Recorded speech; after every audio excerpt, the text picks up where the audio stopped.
Hey guys, আসসালামু আলাইকুম। Welcome to my another new blog.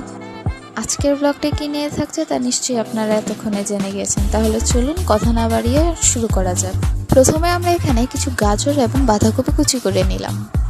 এরপরে পেঁয়াজ এবং কাঁচামরিচ কুচি করে নিয়ে তার সাথে চিকেন অ্যাড করলাম। সাথে রয়েছে কিছু টমেটো কুচি, সাথে টমেটো সস এবং ম্যাজিক মশলা অ্যাড করলাম। চাইলে আপনারা এর সাথে সয়া সসও অ্যাড করতে পারেন। যেহেতু আমি টমেটো সস দিয়েছি, সাথে আর সয়া সস অ্যাড করলাম না। এর বদলে আমি রাঁধুনির এই মজাদার মশলাটা অ্যাড করলাম। সাথে স্বাদ মতো লবণ আর একটি ডিম নিয়ে নিলাম। তার সাথে অ্যাড করবো 1 কাপ তেল। এরপরে আমরা নুডলস আর পাস্তাটাকে ভালোভাবে সেদ্ধ করে পানিটিকে ঝরিয়ে কিছুক্ষণ রেখে দেবো ঠান্ডা হওয়ার জন্য। এরপর গরম পাতিলে তেল দিয়ে তার মধ্যে ডিমগুলোকে ভালোভাবে দিয়ে নাড়াচাড়া করব।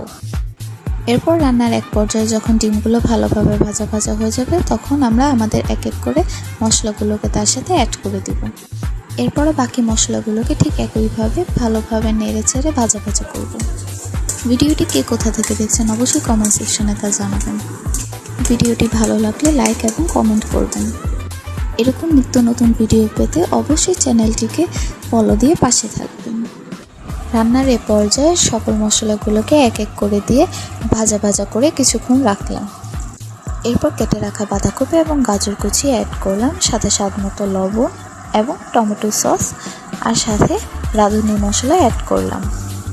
আমি ঝাল একদম কম খাই, তাই ঝালটা বেশি অ্যাড করলাম না। এটা লবণের মতো যার যার স্বাদ অনুযায়ী আপনারা অ্যাড করে নেবেন। সাথে টমেটো অ্যাড করলাম এবং পুরো জিনিসটাকে ভালোভাবে নেড়ে ছেড়ে রান্নার উপযোগী হওয়ার জন্য কিছুক্ষণ সময় দিলাম। এক পর্যায়ে যখন দেখলাম আমার রান্না প্রায় শেষ হয়ে আসছে, তখন আমি সেদ্ধ করে রাখা নুডলস এবং পাস্তাগুলো তার উপর ছেড়ে দিলাম। পাস্তা এবং নুডলসটা বেশি সময় ধরে চুলায় রাখা যাবে না, তাহলে সেটা স্বাদ নষ্ট হয়ে যেতে পারে। পাস্তা এবং নুডলসটাকে মশলাগুলোর সাথে অ্যাড করে আমি ভালোভাবে নেড়ে চেড়ে কিছুক্ষণ অপেক্ষা করলাম। রান্নার প্রায় শেষ পর্যায়ে আমি টমেটো সস, ম্যাজিক মশলা, কাবাবের মশলাগুলোকে তার উপর অ্যাড করে দিলাম। এতে করে খেতে যেমন সুস্বাদু লাগবে, সেরকমই ঘ্রাণটাও সুন্দর আসবে। আমি তো আর অপেক্ষা করতে পারছিলাম না কখন রান্নাটা শেষ হবে আর খেতে নিয়ে বসবো।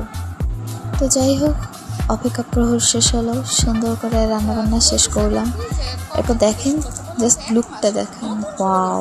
দেখেই তো খেতে ইচ্ছে করছে। নিজের রান্না নিজেই প্রশংসা করলাম।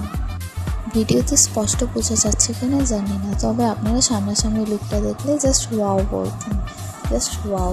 দেখতে যেরকম ওয়াও হয়েছে, খেতেও সেরকম ওয়াও। রান্নাবান্না শেষ, দেখেই কি আর শুধু পেট ভরে নাকি? তাই ঝটপট বসে গেলাম পেলাবাটি নিয়ে খাওয়ার জন্য। খাওয়া দাওয়া শেষ। সোনার বাংলাদেশ। Thanks for watching.